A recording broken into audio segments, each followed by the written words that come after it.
Hey guys, welcome back to another episode of Dynasty After Dark. I'm your host, Calvin Timms. You can find me over on Twitter at TDC_Calvin. And I'm continuing with my free agent coverage, going over all the free agents that are going to be hitting the market here in just a couple of weeks for the NFL, their dynasty value, their projected dynasty value, and what you guys should be doing with them. So if you've missed out, last week we did go over the quarterbacks and the wide receivers, so go make sure you check out those episodes as well.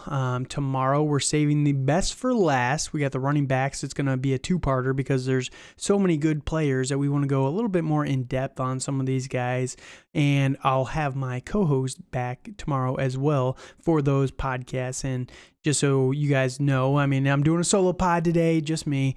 Dale will be back tomorrow, but you know, it's Sunday night. Some stuff popped up. It's a busy weekend for all of us, so I'm just knocking this one out pretty quickly. There's not too many guys here from a fantasy perspective that I'm excited about at the tight end position, so I'm going to give you guys some tangible, advice for these guys, and then tomorrow we're going to be back with the part one of the running backs, finishing that up with part two on Wednesday, and then Thursday, we're going to be doing round two of that actual NFL mock draft.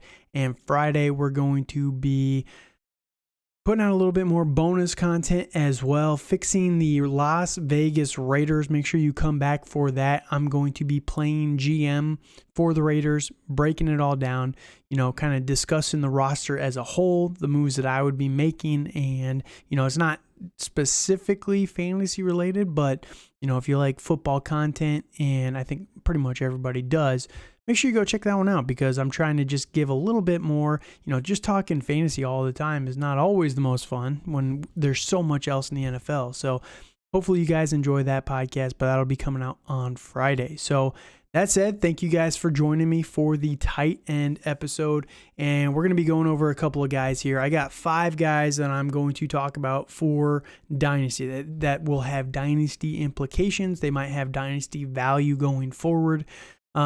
This is in no specific order. I do have these guys in 2 different sets of groups, right? 2 different tiers of players here. This first tier of players I want to talk about is going to be 3 guys. It's going to be Mike Gesicki, Dalton Schultz, and Evan Ingram. And again, there's no specific order. I do have a ranking on these guys in terms of my interests, which maybe I'll lay that out at the end of this. But that's going to be the first grouping here. Let's dive into Mike Gesicki, free agent from the Miami Dolphins. He's been an interesting name for the last couple seasons. If you go through, he's got 5 years of NFL experience. His rookie year basically followed everything else with these rookies. He really didn't do much, only had 202 yards on 32 targets, 22 catches, pretty good clip there of an average. And then after that, his sophomore year really started to see an uptick in terms of usage, 89 targets, 51 catches, 570 yards. Yards per target wasn't the greatest, but I believe that was Tua's first year where they were kind of going back and forth between Tua and Fitzpatrick, so it was kind of up and down there. But his yards per catch really shot up this year, went up to 11.2, and it has consistently stayed up pretty highly. He's in the green for the tight end position in terms of yards per catch. What that tells me, because he's consistently in the yellow for the yards per target, that he is someone that is pretty good at getting open if you get him the ball. Once he gets the ball in his hands, he's very explosive after the catch. He's almost doubling his average catch numbers, right? If he's averaging 6.4 yards per target and he's got 11.2 yards per catch, that means he's making a lot, or they're really scheming him open. And I don't know if that's necessarily the case because it was with Brian Flores, all the different offensive coordinators before Mike McDaniel. So I think that it's more of a Mike Gesicki trait that he has. He's very reliable and explosive after the catch. That's why I think that he's a very good dynasty buy right now. He came in to 2022 with a lot of hype on his shoulders. They got a new offensive coordinator, head coach type of guy with Mike McDaniel. Tua was really starting to look good in the end of the 2021 season. They trade for Tyreek Hill, still had Jalen Waddle, and it all kind of went off the rails for Mike Gesicki this year. He did not have a very good year, finished as the tight end number 23.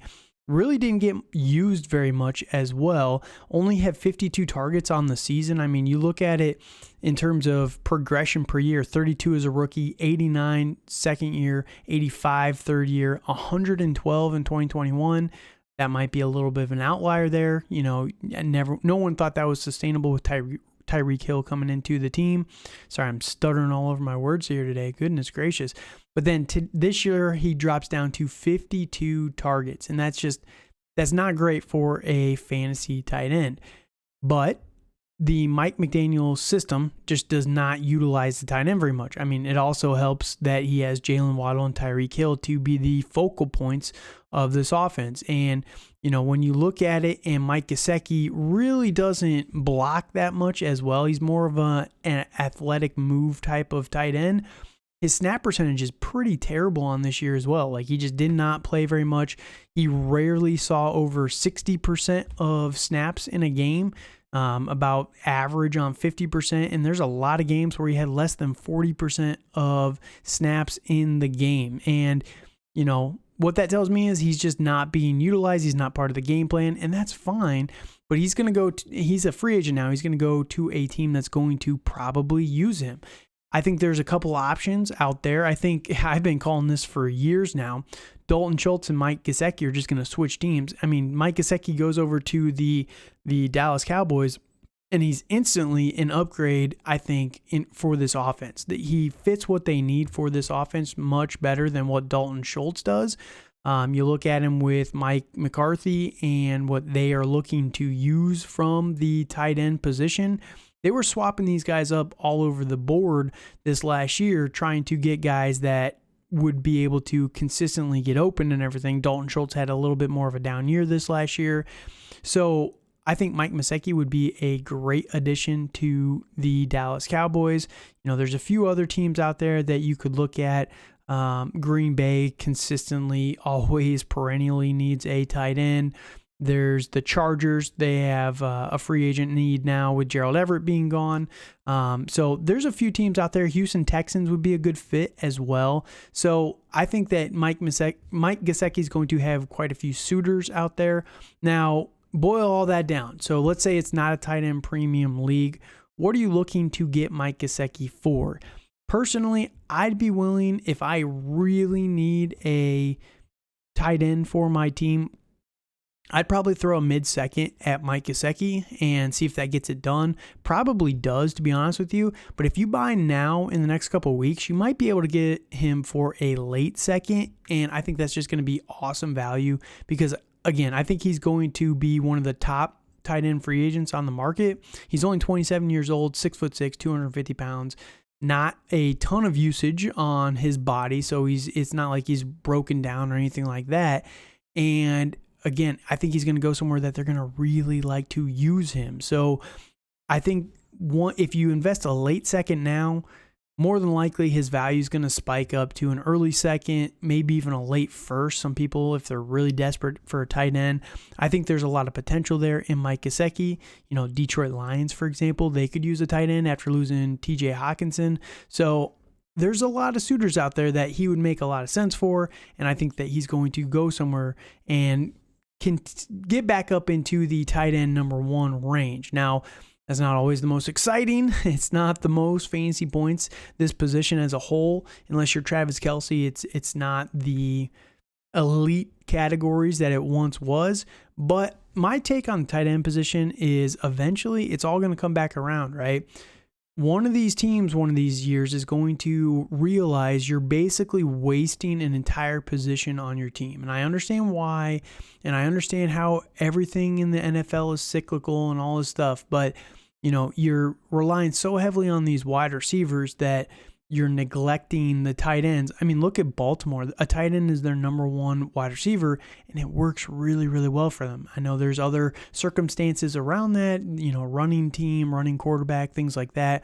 But one of these days, these teams are going to figure out to break the mold, get these tight ends more heavily involved, especially with how athletic these guys are too, for the most part. If you're a pass-catching tight end, these guys are just broken athletically. And they're being wasted. You're having these guys that are just amazing receiving options as a blocker 90% of the time, or a chip blocker, or running useless routes, decoy routes and stuff.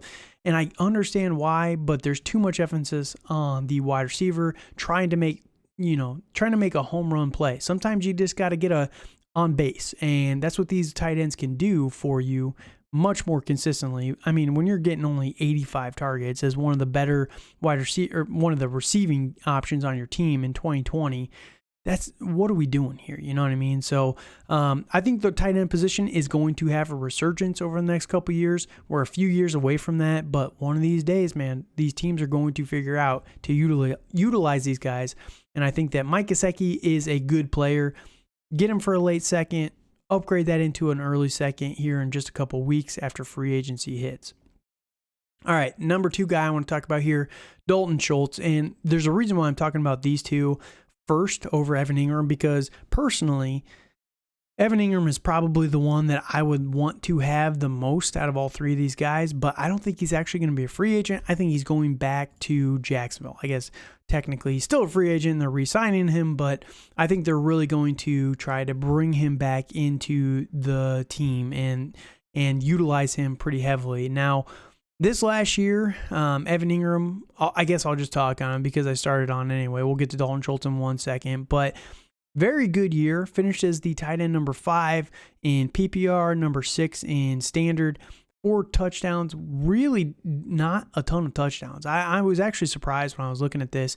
It felt like Evan Ingram was a touchdown dependent tight end, but it wasn't the case. He just had really good weeks and then really bad weeks. And, that's just very confusing, but it really looked like in the second half of the season, that's when the synergy with Trevor Lawrence really started to kick in, and that's when the good games started coming. Now, week number 2 against Indy, they already had him with 8 targets, 7 catches, but only 46 yards in that game.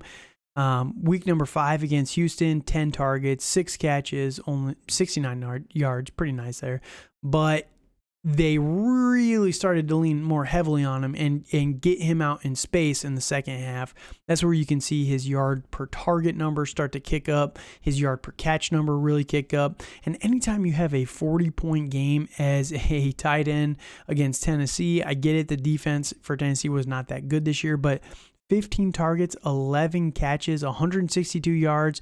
I mean, he was very, very good. And the one downside with Evan Ingram is he's always injured. But this year he played 17 games. He was very, very good over the whole season. There's down weeks. You got to take your lumps, but it's tight end. Again, unless you have Travis Kelce, every tight end's going to have a bad week here or there. So Evan Ingram is a very good add in my opinion. I'd be willing to spend even a late first in a non-tight end premium, late first, like 111, 112 if I'm desperate for tight end. But if you can get him for an early second, I think that's worth it. The guys in a non-tight end premium that you're going to be able to get in that range, you're looking at Michael Mayer, and I like Michael Mayer from an age perspective, but you're probably maybe 2 or 3 years away from him being fantasy reliable.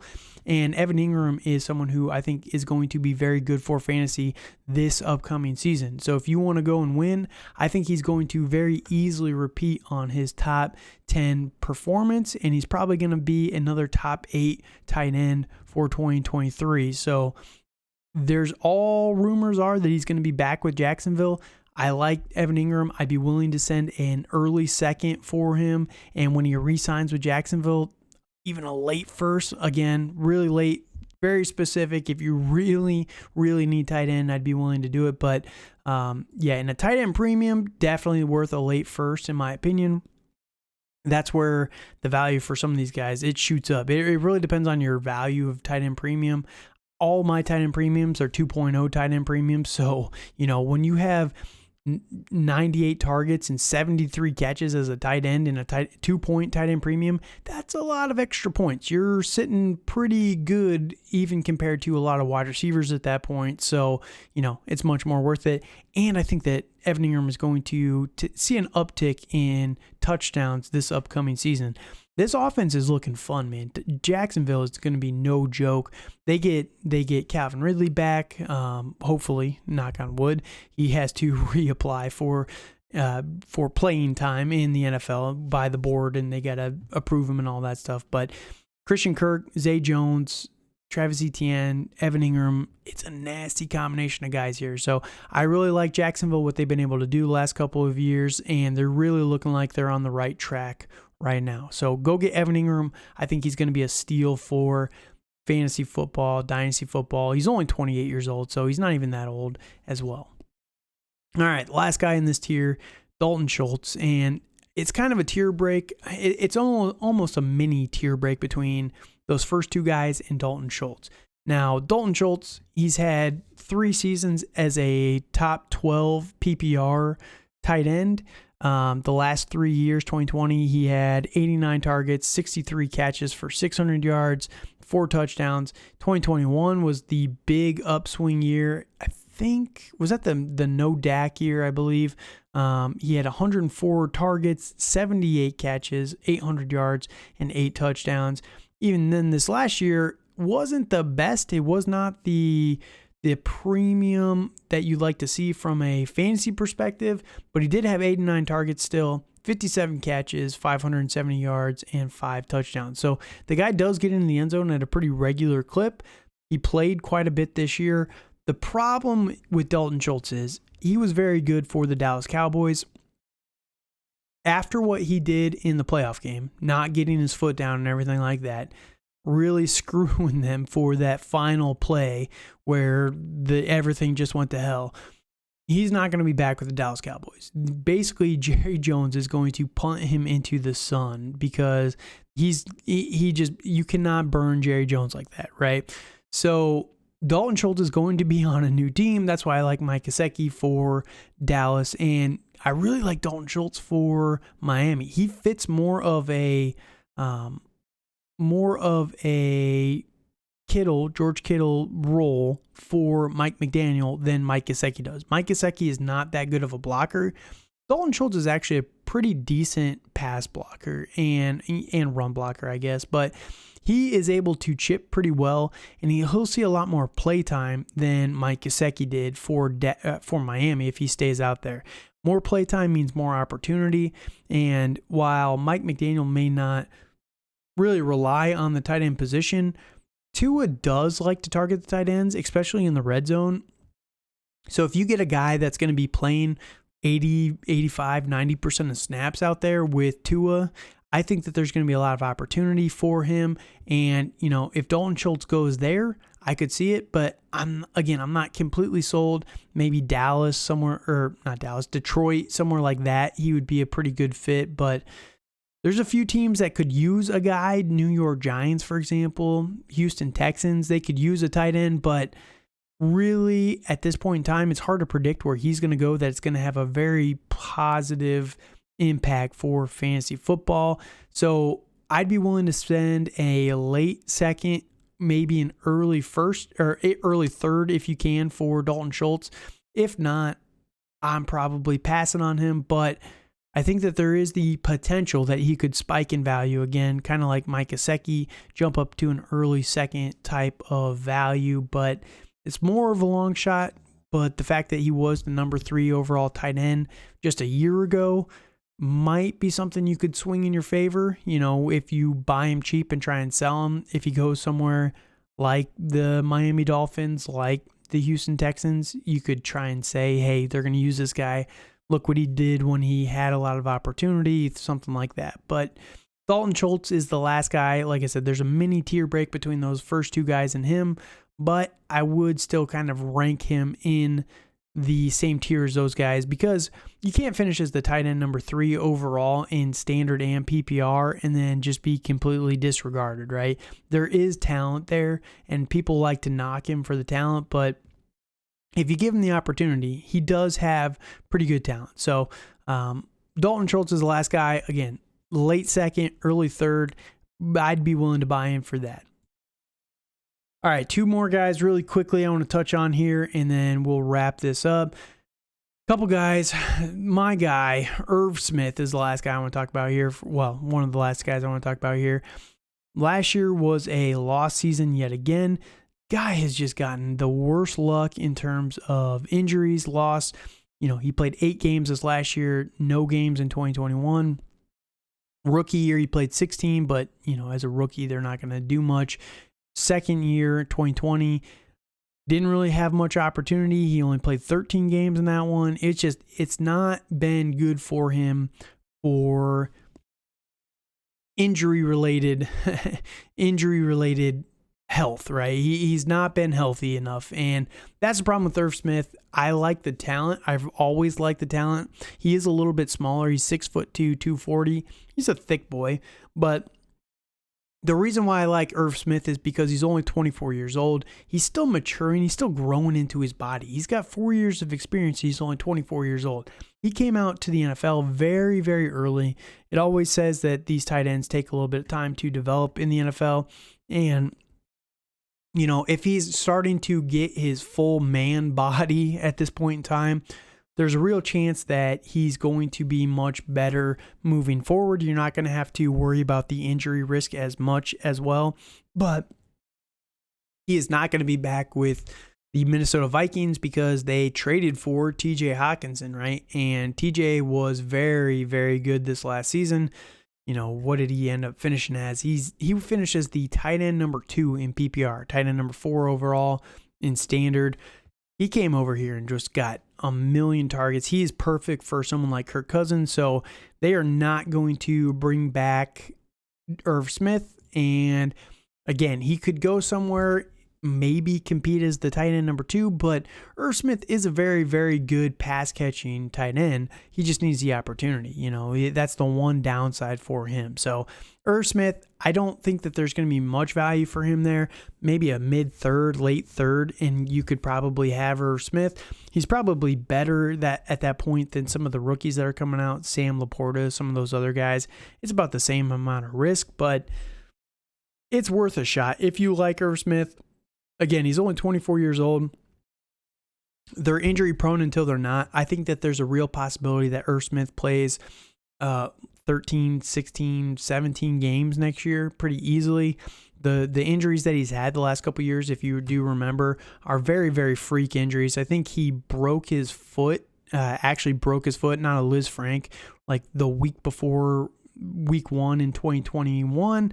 And then this year he broke his hand and missed a bunch of time for that. So it's very, very freak injuries. Maybe he needs to drink a little bit more milk. I don't know. But yeah, I think that there's, again, a lot of possibility for him moving forward, and he can be gotten very, very cheap.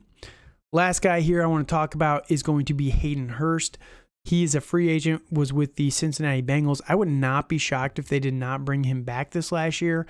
Finished as the tight end number 21.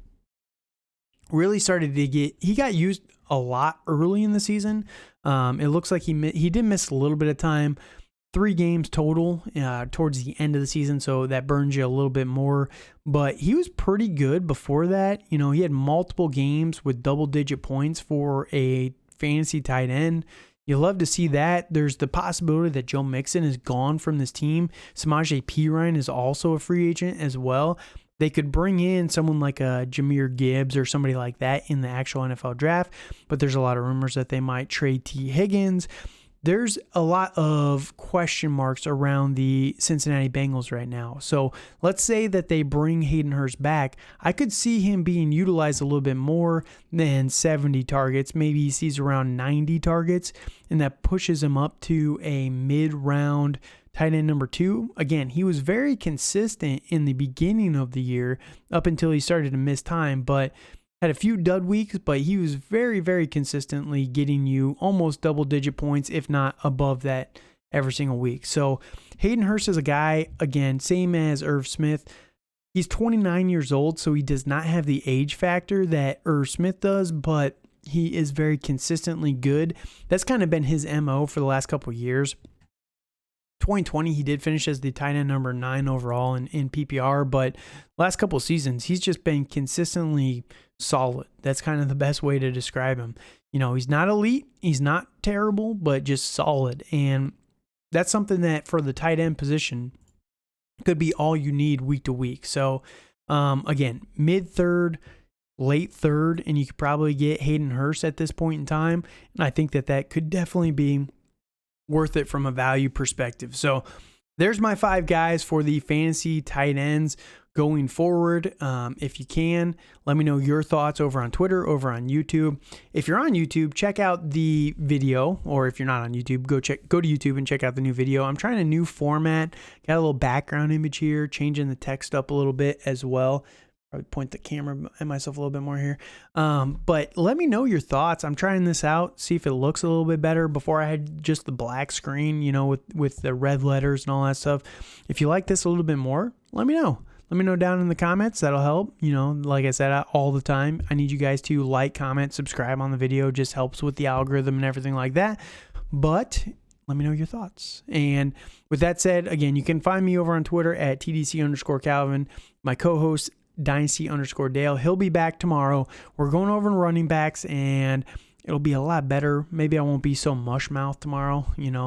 I hate when it's days like this. Can't always be on your peak performance, but I try for you guys. So let me know in the comments down below. Tell the podcast to one friend. We're just trying to grow the podcast. Stay tuned for the rest of the week. There is a lot of good content coming out. This is Combine Week as well. Quickly, just do a quick plug on that. It is Combine Week, so we're doing free agent running backs tomorrow and Wednesday, round 2 of the mock draft on Thursday, and then my bonus content on Friday, talking about the GM for the Raiders. Next week is going to be Combine Recap. We're going to be updating rankings based on some of the measurables. We'll have official 40 times, official weigh-ins, all this stuff, explosive numbers for a lot of the candidates out there. We're going to be able to really kind of start to pencil in who's a riser, who's a faller, and things like that. So that's going to be a fun week next week, but this week we got a lot of good content for you as well. So thank you guys so much for listening. Hit me up on socials. Follow the podcast. If you haven't already, we're going to be bringing you a lot of good content all off season. So make sure you guys stay tuned. And that said, thank you guys again for listening. Have a good night.